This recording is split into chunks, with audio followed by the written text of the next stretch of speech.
les mitzvot et l'antidépresseur.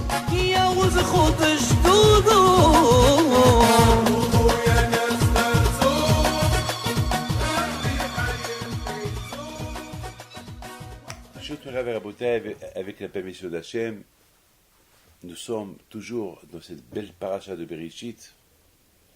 Bereshit, la paracha de Noah, la paracha de Lech Lecha, c'est-à-dire on parle des parachiotes de la création du monde, les parachiotes du déluge, comment Hachem a détruit le monde, qu'il a construit, qu'il a créé, parce que ça n'allait pas dans le sens qu'il voulait. Et puis, Akadosh Baruch Hu, il a pris la décision de préparer la venue du peuple juif avec Abraham Abinu. Et ce qui est impressionnant, c'est que Abraham Abinu, il a vécu dans une époque où, d'après nos sages, il était lui contre tout le monde. C'est quoi lui contre tout le monde? C'est-à-dire qu'il était le seul croyant. Il y avait quelques personnes qui étaient croyants, mais ils n'étaient pas là. Ils étaient cachés. Ils ne voulaient pas sortir pour ne pas tomber dans le piège des autres, pour ne pas être influencés par les autres. C'est facile d'être influencé. Être influencé aujourd'hui dans le mauvais sens, c'est tellement facile. Parce qu'en général, les gens ils se disent, mais pourquoi souffrir? Ils croient que la Torah, ils croient être un bon juif, servir Torah et Mitzvot, c'est la souffrance. C'est pas vrai. Il dit David Amelech, Ta'amu O Kitov Hashem, tu goûtes et tu vois que c'est bon. Mais il faut goûter. Mais tant que tu n'as pas goûté, tu crois que c'est mauvais. Mais goûte et tu vois que c'est bon. Malheureusement, c'est ça le problème. Ils n'ont jamais goûté. Donc, Abraham Abinu alav shalom, il a eu le courage de goûter à une époque où tout le monde vivait dans l'abondance. C'est-à-dire, chacun, il vivait comme il veut. Et pourtant, à l'époque d'Abraham Abinu, c'est une époque que les gens, ils se rappellent encore du déluge. Et le déluge qu'il a effacé l'humanité. Il ne restait plus personne que Noah et ses 3 enfants et leurs femmes.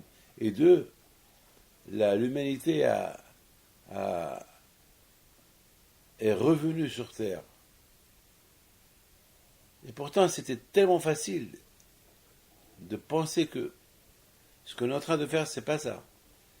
Hachem, il n'est pas heureux, il n'est pas content de ce qu'on est en train de faire. Mais malheureusement, comme vous savez tous que l'être humain cherche toujours la vie facile. Il n'est pas qu'on lui interdit. Il n'est pas qu'on lui interdit, ne fais pas ça, ne fais pas ça, ne fais pas ça. Regardez aujourd'hui, il y a la démocratie, la vie facile, fais ce que tu veux. Mais voilà, fais ce que tu veux, fais ce que tu veux. Embête qui tu veux. Quand par exemple, il y a un homme qui va à la police, il pose plainte parce qu'il y a un voisin qui l'appelle sa femme. Alors la police lui a dit, alors qu'est-ce qu'on peut faire s'il appelle ta femme?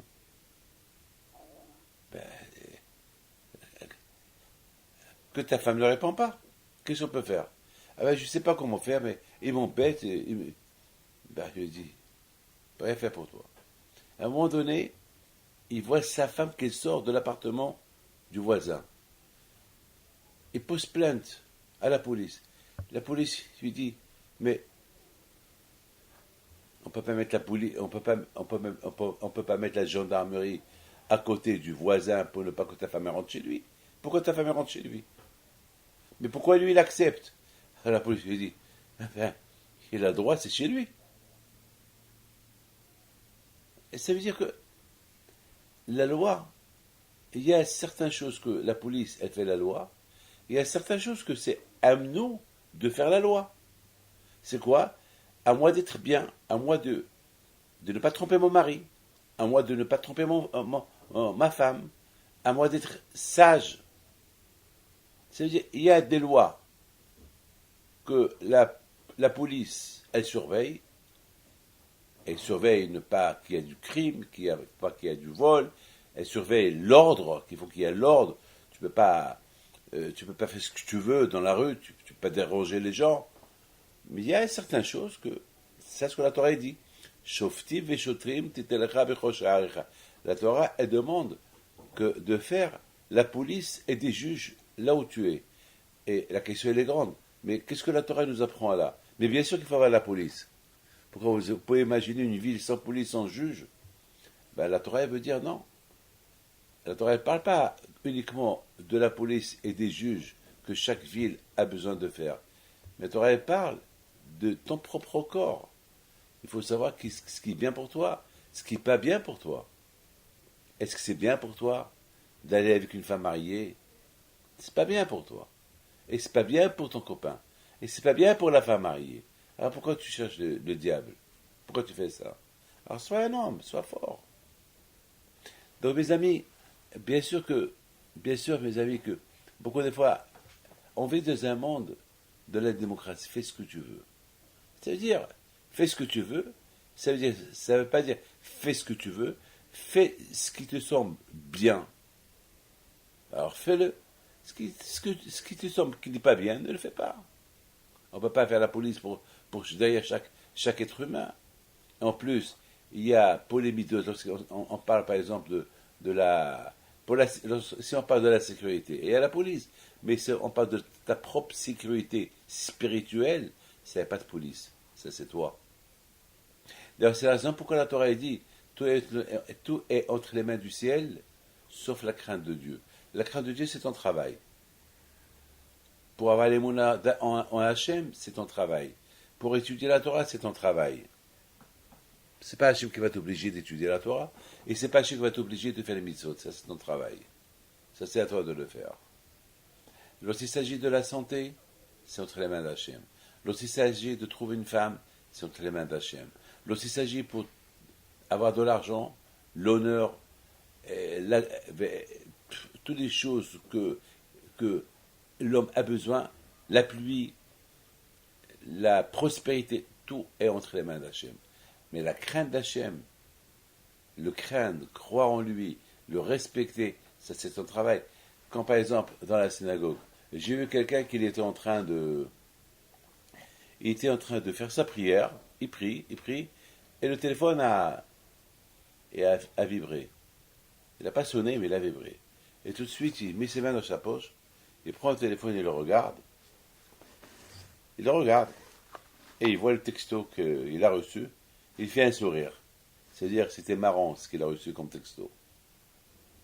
Et j'ai commencé à regarder, j'ai dit, mais qu'est-ce qu'il fait celui-là? Il est devant Dieu ou il est devant qui? Encore une autre fois, et le téléphone encore, il sonne, encore. Il regarde, il continue à prier. Donc, où est sa tête? Et ça est devant un roi. Si vous êtes devant Obama, le président des États-Unis, et quelqu'un, vous allez être... Déjà, vous attendez le rendez-vous, je ne sais pas combien de temps. Et c'est un rendez-vous important. Et voilà, on vous donne un rendez-vous. Vous allez rentrer avec un téléphone. Est-ce que le téléphone va vibrer? Et vous allez répondre au téléphone. Vous êtes en face, le président le plus puissant de la planète, qu'il est en face de toi. Est-ce que tu vas le voir et tu vas avoir ta tête dans le fond? Bien sûr que non.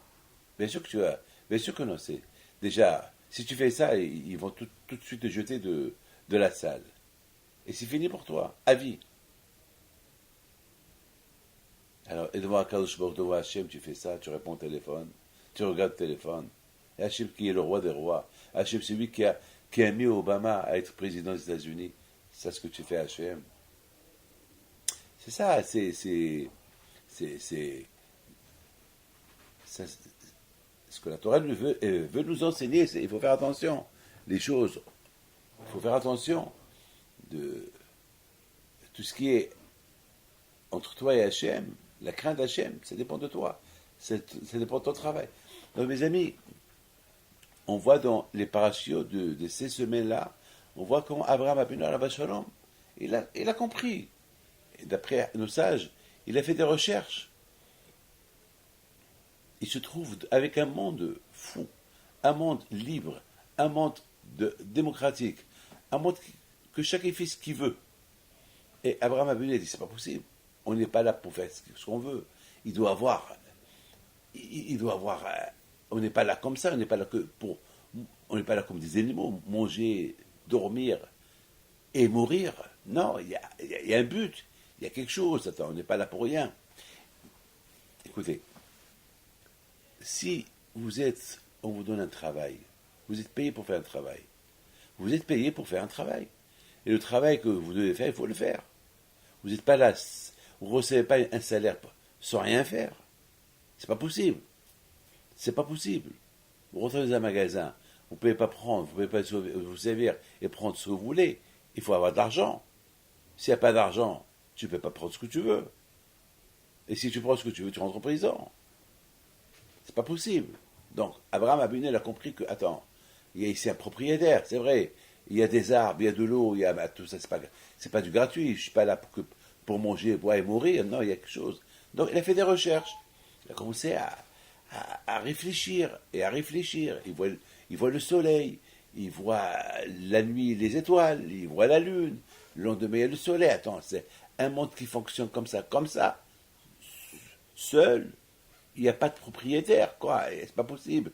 Un monde comme ça. Donc finalement, il a dit, il doit avoir un créateur. Et non seulement qu'il doit avoir un créateur, mais il doit avoir un but ici. C'est pas. Il y a un créateur qui a créé tout ça, mais il doit avoir un but. Pourquoi il a créé tout ça? Et s'il a créé tout ça comme ça, et lui, on ne le connaît pas, lui, on ne le voit pas. Hein, imaginez-vous, je vous en prie, imaginez-vous, que vous rentrez dans, je sais pas, vous êtes dans la jungle, et vous voyez une tente, en plein jungle, une tente. Ils vont entrer là-bas, et vous êtes crevé, vous êtes fatigué, vous avez faim, vous avez soif, vous rentrez, vous voyez un lit, du manger frais, de l'eau, des boissons glacées, vous mangez, vous buvez, et vous allez dormir. Vous vous réveillez, vous trouvez encore du manger, du thé, des gâteaux, du café. Ah, c'est quoi ça? Encore, tu manges, tu bois, tu sors, tu te promènes, tu vois ce qui se passe, tu vois des arbres, des fruits, et tu retournes à la tente, tu vois encore la tente dressée. Attends, mais c'est quoi ça? Qui fait tout ça? Mais qui? Mais il n'y a personne. C'est pas possible. Il doit y avoir quelqu'un. Il fait ça pour moi.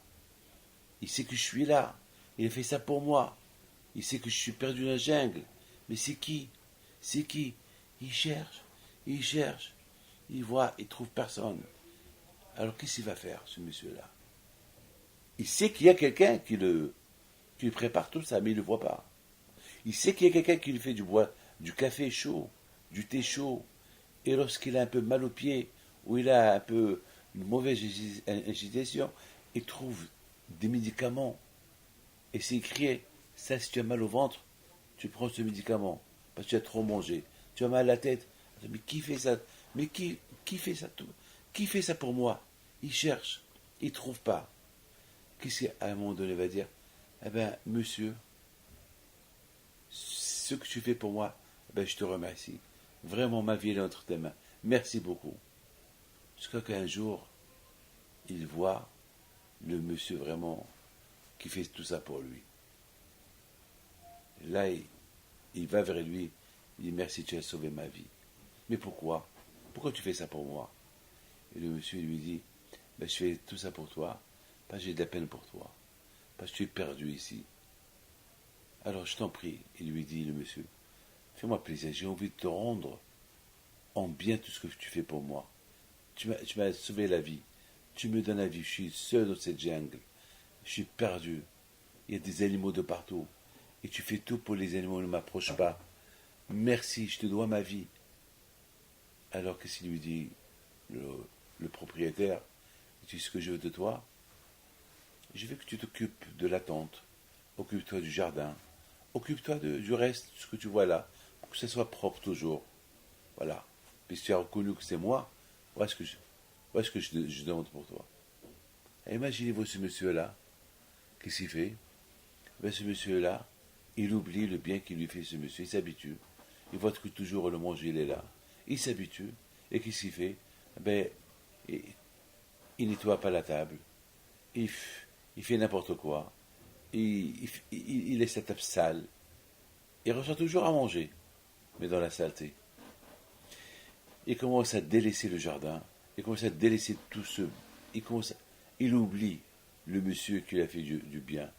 Et à la fin, il sent qu'il est privé de tout. On dirait qu'il n'y a plus d'abondance, il n'y a plus de café, il n'y a plus de manger, il n'y a plus rien. Il fait froid, il n'y a pas de quoi chauffer la tente. Il devient... et puis tout soudainement il se rappelle, ah là là, je me rappelle, c'est parce que j'ai pas respecté le contrat que j'ai eu avec le monsieur qui m'a tant sauvé la vie.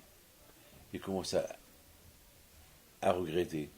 Il crie à haute voix, monsieur, je t'en prie, aide-moi, pardon, tout ce que j'ai fait tout ce que j'ai fait contre toi, tu m'as fait que du bien, moi.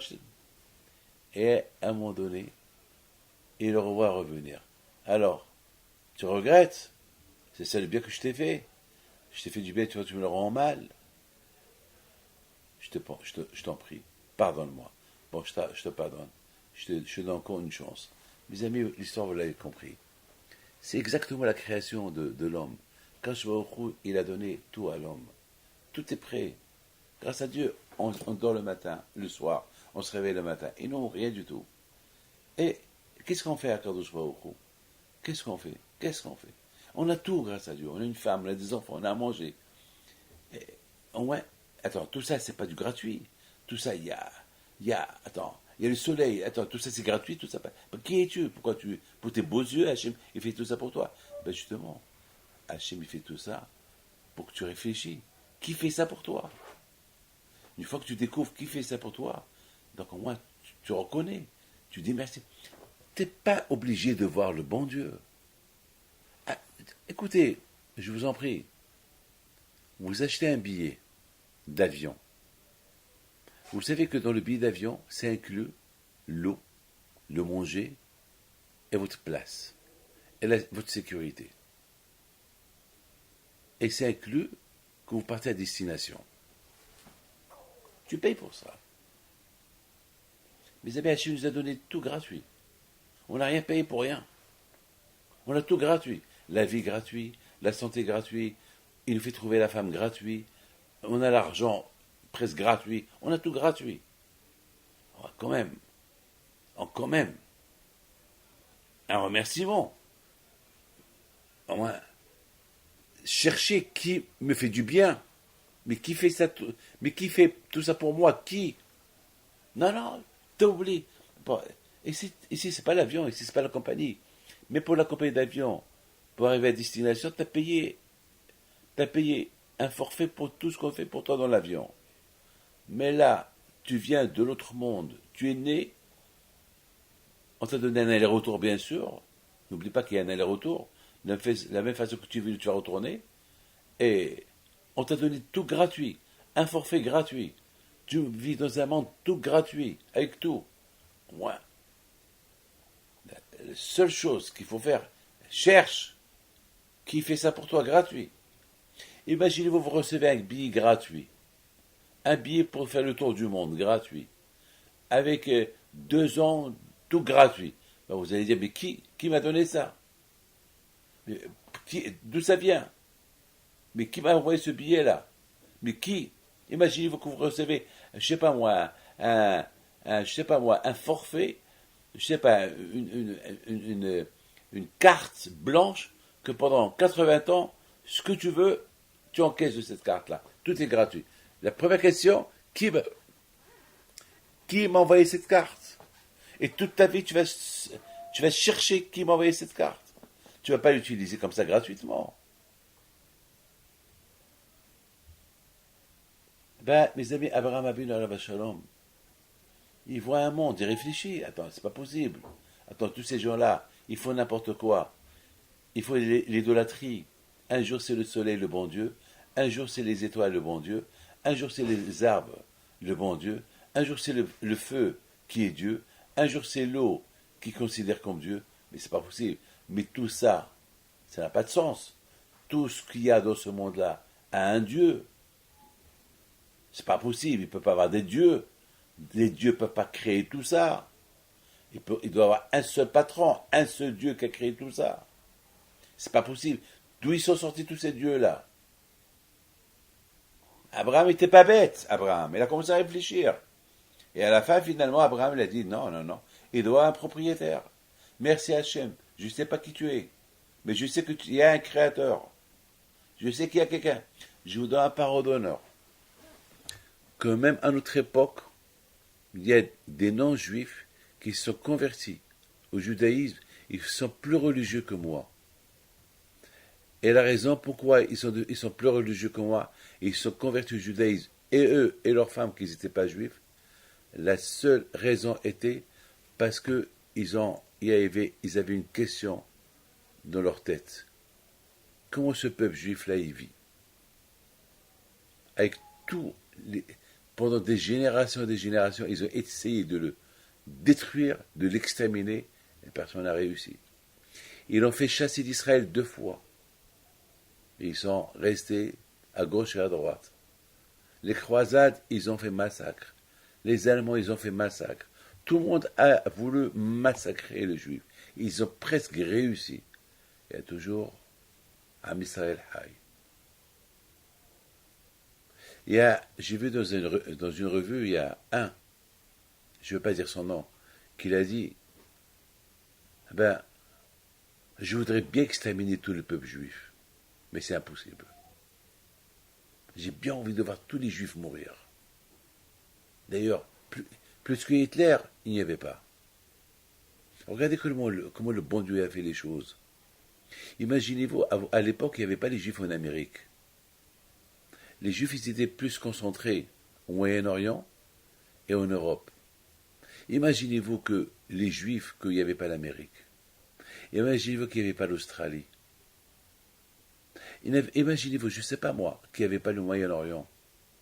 Parce que grâce à Dieu, quand même, les Allemands ne sont pas arrivés au Maroc. Ils sont arrivés au Maroc, mais ils n'ont pas, à peine qu'ils ont commencé le travail pour inscrire les Juifs, que les Américains et les Français sont rentrés. Pour vous dire que malheureusement en Europe, comme la Grèce, comme l'Italie, comme toute l'Europe, malheureusement, on a eu 6 millions de Juifs qui sont morts. Mais imaginez-vous que tous les Juifs étaient concentrés au Moyen-Orient ou en Europe. Ça aurait été la fin. Mais quand je vois il sait ce qu'il fait. Le Sachem, il a, dans notre malheur, il y a le bonheur.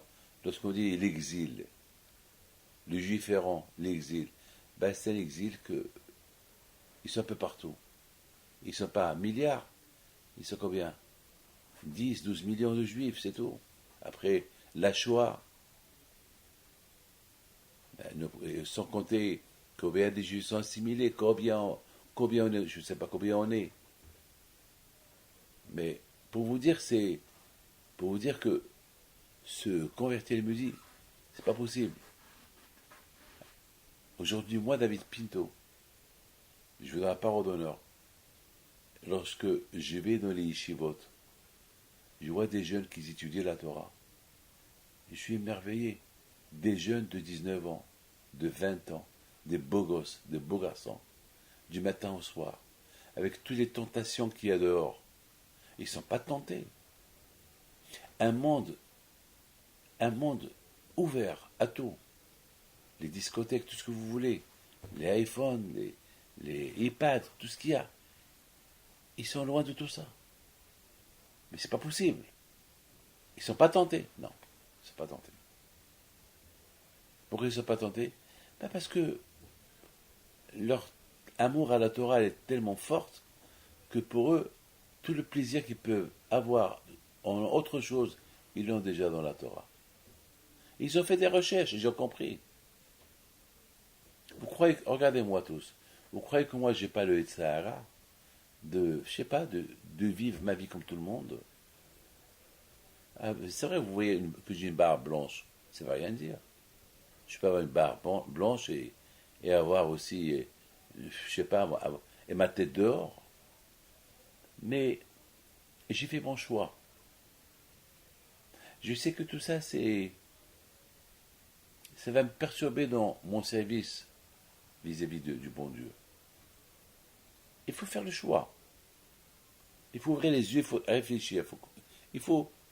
Abraham Abinu Alavash à son époque, chaque génération, et ses iPhones, et ses iPads, et ses trucs technologiques. Chaque génération. Il n'y a pas. Aujourd'hui, on est la génération de l'informatique, la génération de la technologie, des smart. Déjà, on a inventé smart. Smart, c'est peut-être un jour les nouvelles technologies dans 10 ans, de super smart, ou je sais pas quoi. Je sais pas, je sais pas quel nom ils vont inventer. Parce que ça va être tellement. Regardez, l'intelligence digitale, aujourd'hui, avec ton doigt, tu ouvres les portes. Technologique, aujourd'hui, demain, il y aura une machine elle voit ton visage, te reconnaît, elle t'ouvre la porte. Une fois, ça va être ta voix. Déjà aujourd'hui, tu appelles, tu prends le téléphone, tu dis, je vais appeler quelqu'un, tu dis, j'appelle Pinto. Et le téléphone, il entend Pinto, oh, il te compose Pinto. Si c'est un autre qui dit Pinto, non, je te connais pas. Je te connais pas. En bataille, aujourd'hui, c'est un téléphone qui te reconnaît, une porte qui reconnaît ton doigt, et toi, tu ne connais pas Dieu. Alors la porte, elle est mieux que toi. Alors le téléphone est mieux que toi. Lui, il te connaît, et toi, tu ne connais pas Dieu. Toi qui parles, toi qui es la horma, toi qui n'es pas, toi qui n'es pas un robot, tu ne connais pas Dieu. Parce que tu ne penses pas. Abraham Abinu Alavashom, il a pensé. C'est un monde qui ne peut pas être un monde abandonné. Ça ne peut être un monde avec un propriétaire. C'est Dieu. Il a découvert qu'il y a Dieu. Il a commencé à servir le bon Dieu. Et alors là, Dieu l'a apparu à lui. Il dit, Abraham, c'est moi. Je suis là, c'est moi. Merci. T'as cherché, t'as trouvé. Alors, puisque tu m'as trouvé, alors voilà. Ouais, mais à partir de maintenant, je commence à te donner des mitzvot. Maintenant, je vais te dire comment vivre parmi ces gens-là. Puis je vois que tu es seul contre tout le monde, et seul contre tout le monde, ça ne peut pas durer. Je suis obligé d'être avec toi maintenant. Puis tu m'as trouvé, je suis avec toi. Mes amis, c'est exactement ça. Lorsqu'on cherche, on trouve. C'est vrai, on vit dans un monde très dur. On vit dans un monde de beaucoup de Sahara, mais il y a la Torah. La Torah, elle protège. Vous croyez que, ben, je vous en ai pas redonné, la Torah, elle protège. Combien de fois j'ai envie de faire devant une femme qu'elle passe? Parce que elle m'a appelé. Bonjour, Rabbi David. Donc, il y a la curiosité de répondre. Tu entends ton nom, tu entends Rabbi David, tu es obligé de. Mais je dis bonjour, mais sans voir. Bonjour madame, moi aussi je réponds. Politesse. Mais je ne vois pas. Mais le médecin me dit, mais c'est honteux, c'est pas poli, tu regardes. Non. Le plus important, c'est de lui dire bonjour. Regardez, c'est autre chose. Je fais un cours de Torah pour les femmes. Ma tête, elle bouge non-stop, à gauche, à droite, sans fixer une femme. Pourquoi? La raison qu'elle soit vieille, qu'elle soit jeune, qu'elle soit moche, qu'elle soit belle, qu'elle soit quoi? Non, pourquoi? Si je dois fixer une femme, ben ma place, elle n'est pas avec les femmes pour leur donner un cours de Torah. Parce que même là-bas, il y a le Sahara. Donc je suis obligé si je veux que le message de Torah que je vais transmettre à ces femmes-là, pour qu'ils puissent rentrer dans leur cœur, ben, il faut que je sais devant qui je suis. Ils sont là pour moi, je suis là pour eux, je dois les respecter comme eux ils doivent me respecter. Et c'est quoi les respecter? Respecter la Torah. Parce que le Tzara, il est là. Je voudrais simplement vous dire une chose. que vous ne savez pas. Vous savez que on dit en général que les femmes qui vont au cimetière pour l'enterrement de quelqu'un, a priori c'est mieux qu'ils ne partent pas. Mais aujourd'hui c'est la mode. Aujourd'hui toutes les femmes ils partent au cimetière lorsqu'il y a un enterrement. Il faut savoir pourquoi nos sages ils ont interdit aux femmes d'aller à l'enterrement. Parce que nos sages ils disent que le Malach HaMavet, l'ange de la mort, il se trouve parmi les femmes. Et pourquoi il se trouve parmi les femmes? Parce que c'est Hava qu'elle a ressuscité le Malach HaMavet. Le fait que Hava, elle a mangé de l'arbre interdite et qu'elle a donné à son mari. Et Hachem il a dit que celui qui mange de cet arbre interdite, et Hachem il a dit à Adam, tu mourras. Donc le fait qu'il a mangé, donc il s'est condamné à mourir, lui et les générations à venir. Pourquoi? Parce que tous les âmes qui devaient venir jusqu'à la fin des temps, ils étaient dans Adam Arishon. Donc tout le monde, on a profité de cet arbre-là. Donc tout le monde est condamné à mort. Donc quelque part, Hava, elle nous a tous condamnés à mort. Donc elle se trouve, donc l'ange de la mort, Malach, il se trouve avec les femmes. On ne le voit pas. Il est invisible, mais il se trouve là-bas. Il se trouve là-bas. Alors, il y a une crainte que si on regarde une femme, il se peut que cette femme qui on regarde, il y a le Malach HaMavet à côté d'elle, et lorsque tu la regardes, lui aussi te regarde, et tu dis, you next, tu es le prochain. Alors c'est la raison pourquoi il faut éviter de ne pas voir les femmes lorsqu'ils sont dans un enterrement. Voilà. Il faut. Je voudrais simplement vous dire comme ça. Si le Malach HaMavet, l'ange de la mort, il s'y trouve au cimetière, alors que moi je vais au cimetière pour enterrer quelqu'un, déjà mon cœur il est brisé. Et même là-bas, je vous donne un parole d'honneur. Et lorsque les femmes ils vont au cimetière mal habillées, vous croyez que les gens là-bas ils vont pour l'enterrement de ce monsieur-là et ils regardent les femmes. Et en regardant la femme, c'est pas bien. Vous savez, il y a des sourires, il y a des envies, je sais pas moi, il y a de tout. Permettez-moi de vous dire une chose. Je m'excuse que je vous dise une chose qui n'est pas jolie, mais je vous la dirai quand même. C'est beaucoup à la mode. Aujourd'hui, il y a au cimetière, il y a des photos des femmes et des photos des hommes sur le tombeau. C'est interdit. Les gens ne le savent pas. C'est interdit. Et surtout, beaucoup des fois, les gens, ils vont choisir une très belle photo de leur jeune fille qui est morte dans un accident. Et parfois, la fille, elle est décolletée. Elle, sa photo, elle est belle, une blonde. Elle est sur sa tombe. Eh bien, les gens qui passent, ils la regardent. Oh, elle était belle. C'est vrai, elle était belle. Mais il y a des gens ils ont des envies. Je m'excuse de vous le dire. Beaucoup des fois, il y a des gens, vous savez, moi, je suis un rabbin, et des gens, ils viennent chez moi pour, vous savez, pour se confesser. Et beaucoup de fois, il y a des gens qui me disent, ah oui, David, j'ai eu envie d'envoyer une photo d'une femme mariée qui est morte dans un accident, ça va être sur une tombe. J'ai fallait pas voir. Mais il dit, Rabbi David, bon, j'ai vu. Vous allez dire que je suis fou, vous allez dire que je vous dis n'importe quoi. Je m'excuse, je vous dis ce que la Torah a dit. Bien sûr que, vous savez, lorsqu'on perd quelqu'un, le chagrin, il est dans le cœur.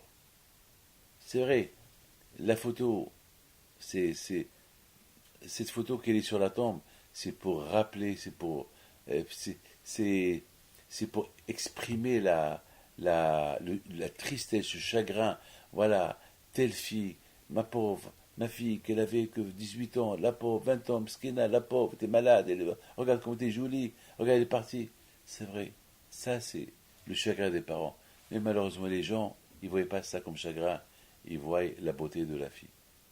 Ils risquent d'avoir une envie d'une femme qui est déjà morte. Et ça porte préjudice à la personne qui vient de mourir. Et même les fleurs, c'est interdit. Les gens ne le savent pas. Pour des fleurs vivantes sur la tombe de quelqu'un, c'est pas bien. C'est dommage, l'argent de ces fleurs-là, donnez-les à un pauvre qui n'a pas de quoi manger. Achetez un livre à la mémoire de telle et telle personne, à la place de dépenser de l'argent dans les fleurs. Ça, c'est la halakha, ça, c'est la loi. Bon, les jeunes ne savent pas, mais c'est comme ça. Mais simplement, je vous dis, Si dans un cimetière qui nous rappelle l'avenir, qui nous rappelle un jour on va être là-bas, il y a le Tzara là-bas, à la plus forte raison, le Tzara dans la rue, comment il est plus fort que n'importe quoi. Si au cimetière il y a le Tzara, alors dans la rue, comment? C'est la raison pourquoi des fois ça arrive que lorsque j'entends mon nom dans la rue, je réponds avec politesse, mais je vois pas. Je vois pas. Le Tzara, il est fort. Mes amis, il faut réfléchir. Je sais que c'est un peu dur, mais c'est dur, c'est une chose, mais je dis la vérité. Je ne veux pas qu'un jour, vous allez, et je m'excuse de vous le dire, vous savez que le bon Dieu, il peut reprocher au rabbin, pourquoi vous n'avez pas parlé ouvertement aux gens que je pourquoi voilà, je vais dire au bon Dieu, ils ne vont pas m'écouter. Ça, c'est pas ton affaire. Toi, tu parles. S'ils ne t'écoutent pas maintenant, c'est pas grave. Un jour, ils vont se rappeler ce que tu as dit, ils vont t'écouter. Peut-être en retard, mais il faut parler. Mes amis, ce qu'on apprend de Abraham Abinu, alav shalom, que Abraham Abinu, c'était lui le premier juif qui s'est converti au judaïsme, parce qu'à l'époque, il n'y avait pas de juif. C'est pour ça que Hachem l'a choisi. Il lui a dit, à partir de toi, je construis un peuple. Abraham Abinu, c'était le premier qui a fait Teshuvah, parce que lui aussi était idolâtre. À l'époque, il a vu que c'est pas ça. Parce qu'il se cherchait. Il n'était pas idolâtre parce qu'il cherchait à être idolâtre, il cherchait un Dieu. Alors, il a essayé. Il a dit, peut-être c'est le soleil. Après, il dit, non, c'est pas le soleil, parce que c'était la nuit. Ah, peut-être c'est la nuit. Après, le lendemain, c'était le soleil. Ah, donc le soleil, il y avait une guerre entre le soleil et la nuit, et la nuit, elle a gagné, et maintenant le soleil, il a récupéré sa place. Donc, oh soleil, tu es super. Et voilà encore, le soir, c'est la nuit. Alors, Abraham a dit, c'est pas possible. Non, non, non. C'est pas possible. Ça, c'est un créateur qui a créé des temps.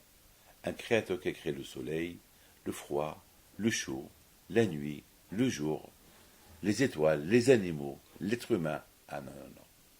Et là, il a commencé à faire des recherches, et c'est là qu'il a entendu, il a commencé à faire des recherches. Après, on lui a dit, tu sais, il y avait le déluge, et parce qu'il y a eu ça, et Noah.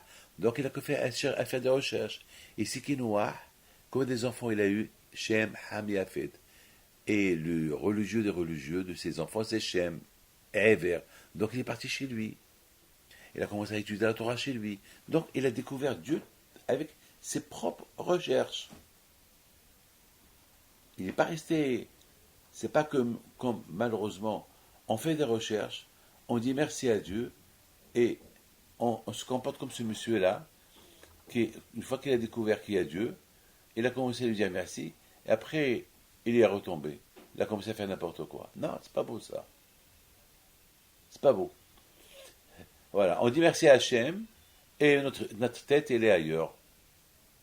D'un côté, oui, on reconnaît, merci Hachem, merci pour tout ce que tu fais pour nous, mais on ne l'écoute pas, on fait des bêtises. C'est pas beau ça.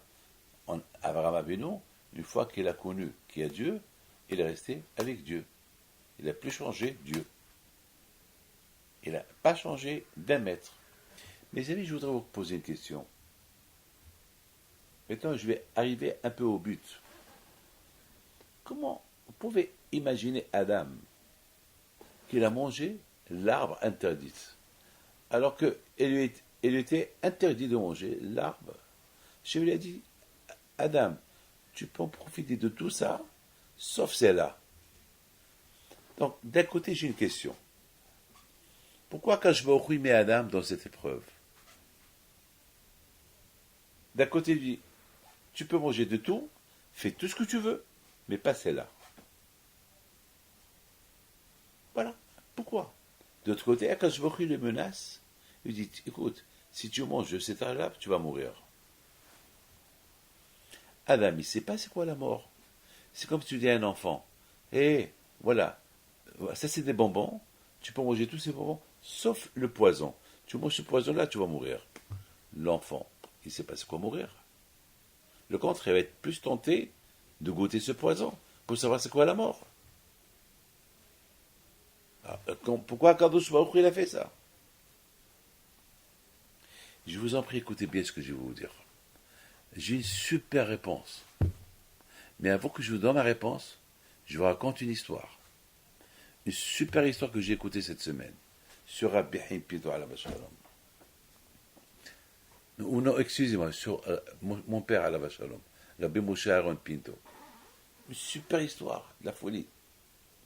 Il y avait quelqu'un qui habite en Israël. On avait besoin de lui cette année pour être le Hazan à Paris 17e, la nouvelle synagogue qu'on a construite au Paris 17.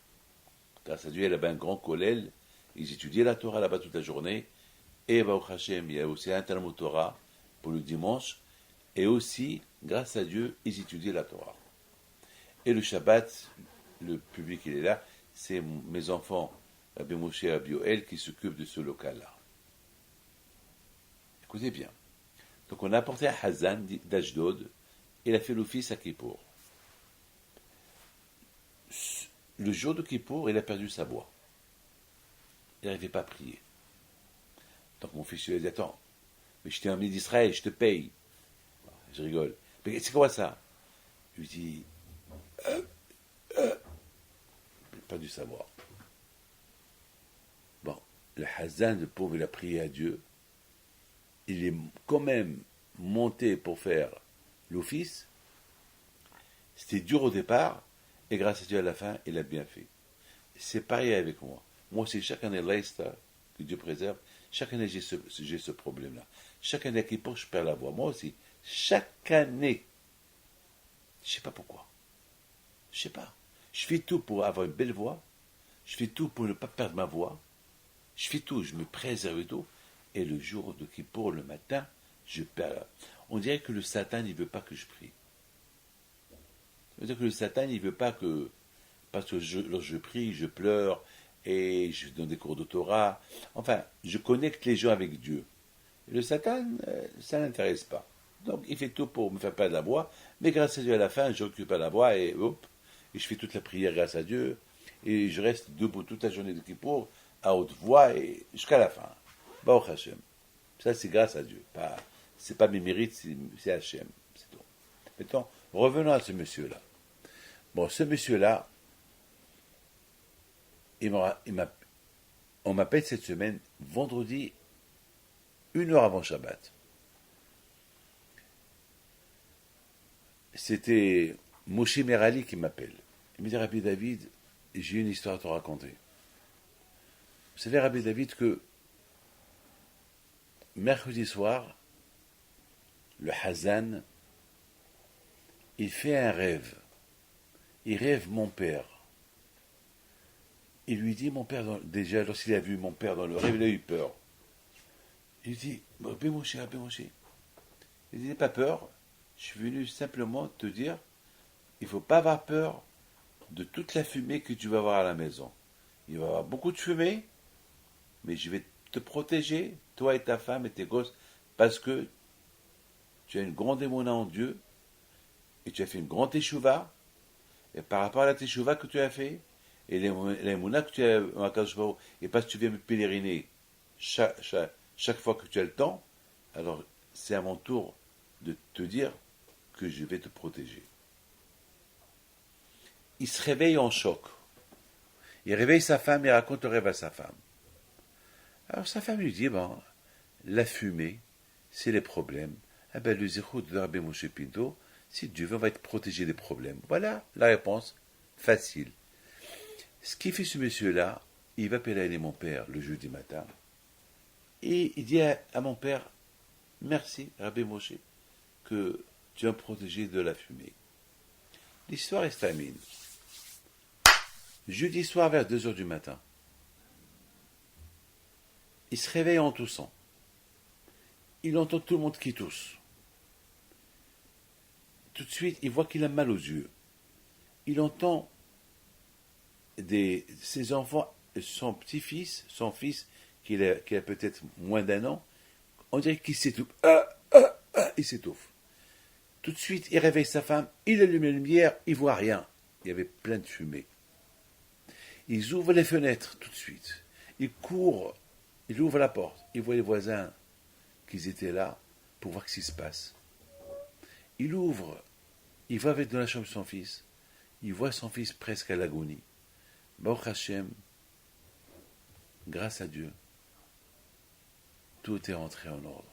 Personne n'est mort. Il rentre à la cuisine, il voit c'est de là-bas que le mal il est venu. Sa femme, elle prépare la dafina pour le Shabbat, elle l'a oublié sur le feu, un petit feu. Et la marmite c'était en aluminium, tout a brûlé, elle a commencé à fondre, elle a commencé à devenir toxique. Vous vous rendez compte, Rabotai, Hakadosh Baruch Hu, il sait que ce monsieur-là, il a fait teshuva, il est connecté à lui. Déjà mon père, il vient chez lui dans le rêve, 24 heures avant, il l'avertit. N'aie pas peur, je te protégerai de la fumée. Un jour plus tard, c'était de la fumée. Imaginez-vous qu'il ne serait pas réveillé. Ses enfants seraient morts. Et tout le monde serait mort. Toute une famille morte. Asphyxiée. Tu entends cette histoire-là? Je ne sais pas. Qui peut me donner une réponse à cette histoire-là? Qui peut me donner? Comment vous pouvez me répondre? Comment? Il n'y a pas de réponse. Voilà, il y a Dieu. Lorsqu'on découvre Dieu, Dieu, il se manifeste de temps en temps. Voilà, tu vois, je suis là, je te protège. Au moins, il faut avoir la gentillesse de le reconnaître, faire des recherches. Pas être bête, rester têtu. Tous ceux qui sont restés têtus, ils sont morts têtus. Ils sont quelque part en train de subir des punitions. Pourquoi être têtu? Pourquoi ne pas voir la vérité en face?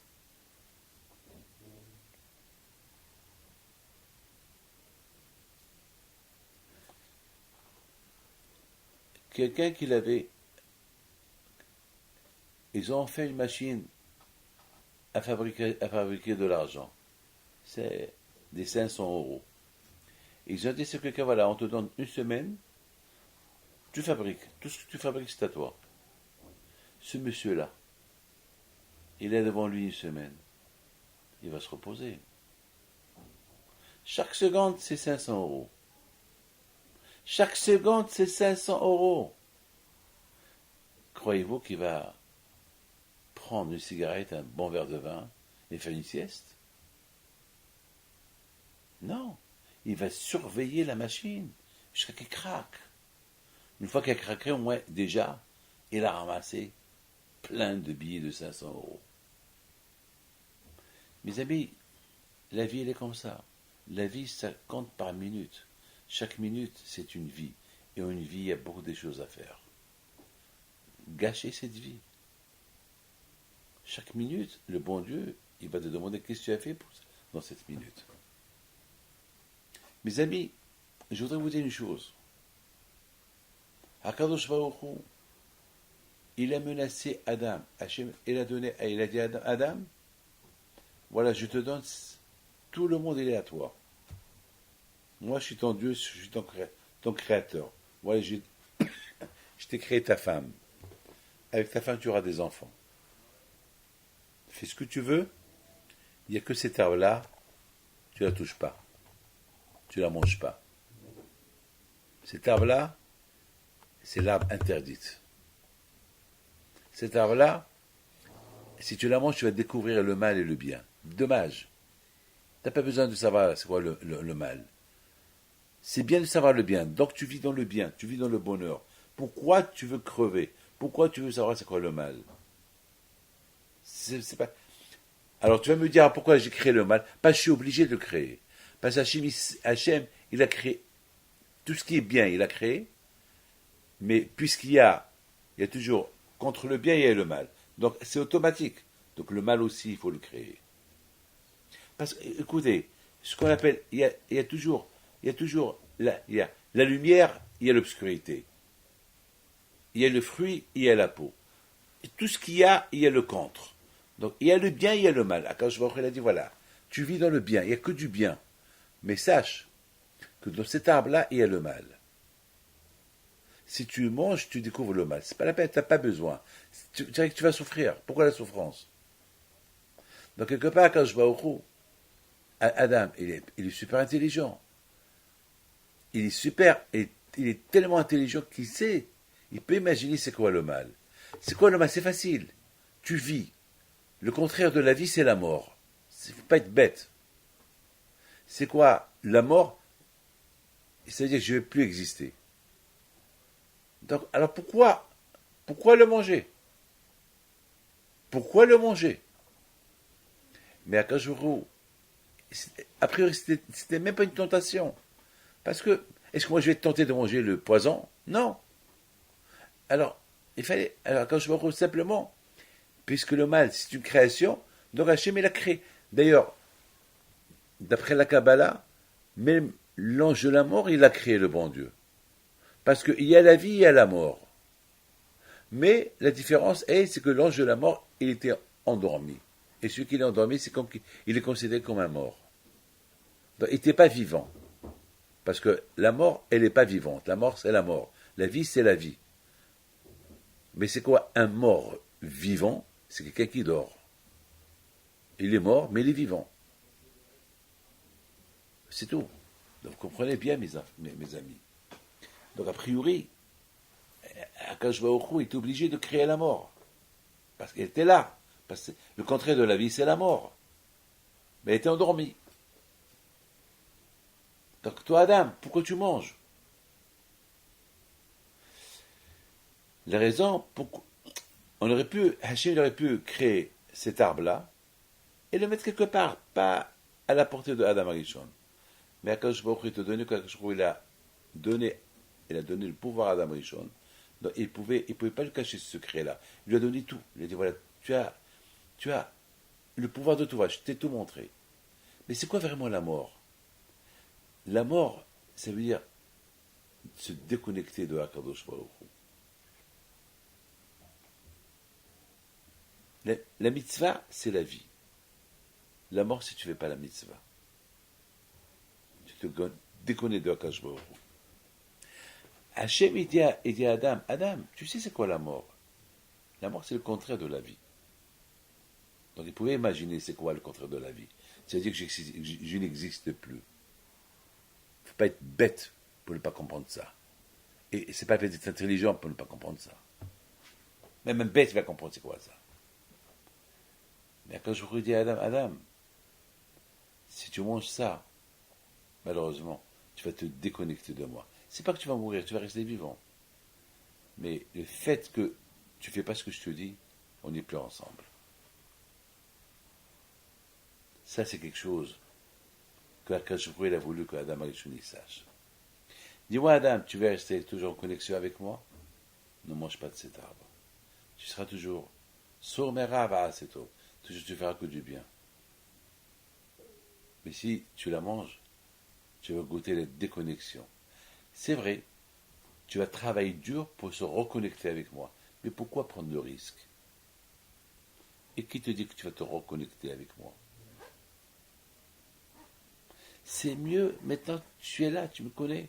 Après c'est des recherches, et des recherches, et des recherches.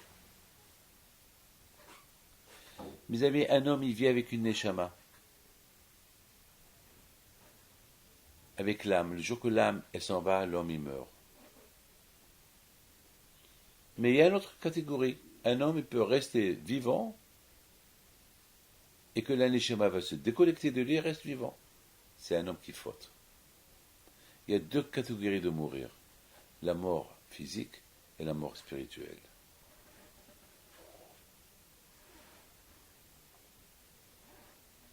Mes amis, il y avait une fois un homme qui travaillait chez...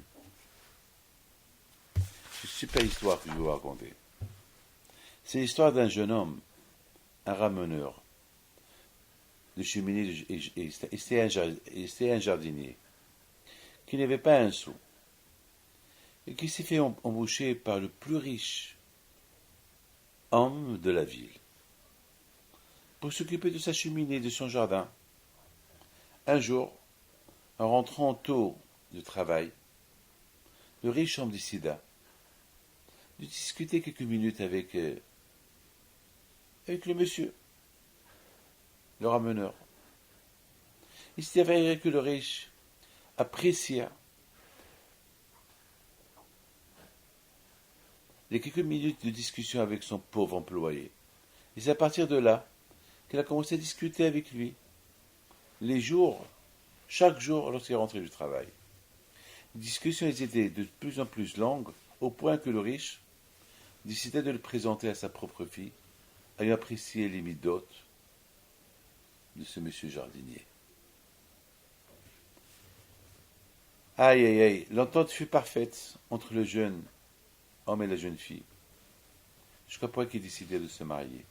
La nouvelle se répand dans la ville et les mauvaises langues jalouses commencent. Les parents, ayant un garçon, voulaient avoir l'opportunité de se marier avec la fille du riche. Ils ont tout fait pour annuler ce mariage, en parlant du mal du rameneur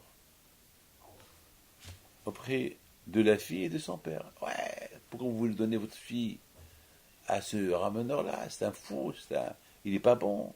Mais il ne peut même pas donner de quoi manger à la fille. Il disait qu'il ne serait pas capable de s'occuper d'elle, de sa fille, vu qu'il n'avait quand même pas de quoi payer un pantalon ou un bon repas. Une fille qu'elle est habituée au luxe, et ce rameneur, il n'a rien du tout. Qu'est-ce qu'il va lui apporter? En plus, elle a des servantes, elle a des bijoux.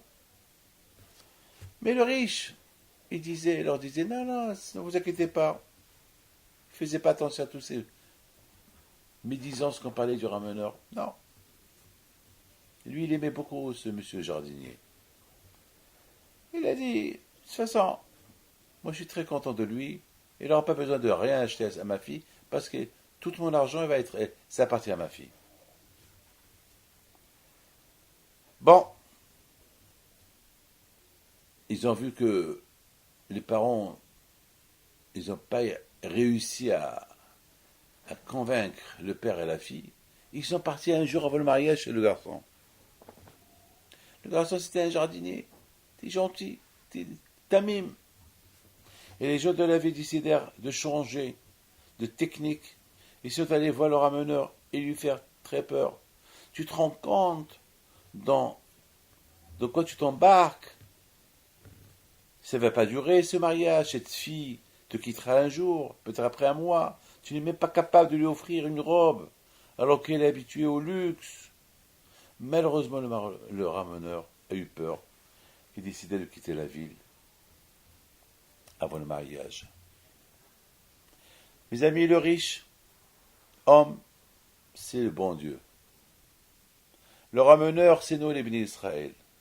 Les villageois, c'est le Sahara. Quand je vais au Chou, il nous a choisis. Il a choisi Abraham Abinu. De rien. Il a donné à ses enfants la Torah. Hachem a voulu se marier avec eux. Et le Sahara, il vient nous embêter. Il vient nous embêter. Ouais, la religion, elle est dure. Mais attends, même si tu as fait tes chouvas, mais tu crois que le bon Dieu va accepter tes chouvas, tu penses que le Sahara, il fait tout pour nous décourager. D'ailleurs, vous savez que avant que Dieu a créé l'homme, les anges, ils ont critiqué l'homme devant Dieu. Et avant que Hachem, il les écoute, il a créé l'homme. Parce que les malachim, leur but, c'est, ils veulent un protocole au roi des rois qui est Akadosh Baruch Hu. Bon, maintenant, les malachim, ils n'ont plus accès à nous critiquer, mais n'oubliez pas, il y a le Tzahara. Le Tzahara que chaque fois, surtout après Kippour, il vient nous dire, hey, tu crois que le bon Dieu vous a pardonné? Mais vous ne pouvez même pas lui servir. Regardez, avec toute cette technologie qu'il y a aujourd'hui, il nous décourage, le Tzahara. Mais tu sais, le bon Dieu vous a déjà abandonné. Oui, à Kippour, il vous a pardonné, mais vous croyez qu'il a oublié tout ce que vous avez fait? Allez. il nous fait déconnecter de Akadosh Baruch Hu. C'est ce qu'on appelle la mort spirituelle. Mes amis, écoutez bien. Akadosh Baruch Hu, il est obligé de créer cet arbre-là de la vie et l'arbre de la sagesse. Et il l'a donné à Adam Arishon. Parce qu'Hachem, il a donné tout à Adam Arishon. Il a donné tout. Et le bon, il a dit, mais voilà, je t'avertis, voilà tout ce qui est, c'est bon, mais cet arbre, il est mauvaise. Je suis obligé de la donner parce que je ne peux pas te donner que ça sans ça. Je suis obligé de te dire que ça, c'est le contraire de ça. Mais, Adam, tu es entouré que du bon. Il n'y a que cet arbre-là, elle est mauvaise. Si tu la manges, tu découvres le mauvais. C'est dommage. Et ce n'est pas vraiment la mort, c'est la déconnexion entre toi et moi. Mais tu peux faire tes chouvas. Et tu peux. Mais qui dit que tu vas faire tes chouvas? Comme on l'a vu, beaucoup de gens, ils ont découvert Dieu, ils sont éloignés de Dieu après. Encore, ils ont découvert Dieu, et ils sont éloignés encore. C'est le Sahara. Le Sahara, sa vie, elle est comme ça. Le Sahara, sa vie, est de nous embêter, de nous décourager, de nous montrer que les choses qu'on voit. Parce qu'il nous dit, qui vous dit qu'il y a Gan Eden? Qui vous dit qu'il y a le paradis? Qui vous dit? Il n'y a pas de paradis. Il n'y a pas d'enfer aussi. Le paradis, c'est ce monde-là. Profite. Profite. Mais si tu ouvres bien tes yeux, tu vois que même dans ce monde-là, il y a le paradis et l'enfer. Le paradis, c'est lorsque tu es dans la Torah et les mitzvot. L'enfer, c'est le problème chaque jour. Alors, imaginez-vous, si tu n'as pas de Torah et tu as des problèmes, donc tu crèves. Que Dieu préserve. C'est vraiment, au moins la Torah. Regardez-moi, tu vois que j'ai pas de problème. J'ai plein de problèmes. Mais grâce à Dieu, la émouna en Dieu, ça m'allège un peu mes problèmes. Je suis pas aveugle. Mes problèmes sont toujours là, mais à travers ma émouna, je me renforce pour les surmonter. Le problème, si il n'y avait pas de Torah, j'aurais un problème. Mes amis, je vous souhaite une bonne journée. Que Dieu protège. Que Dieu vous donne la santé. Amen.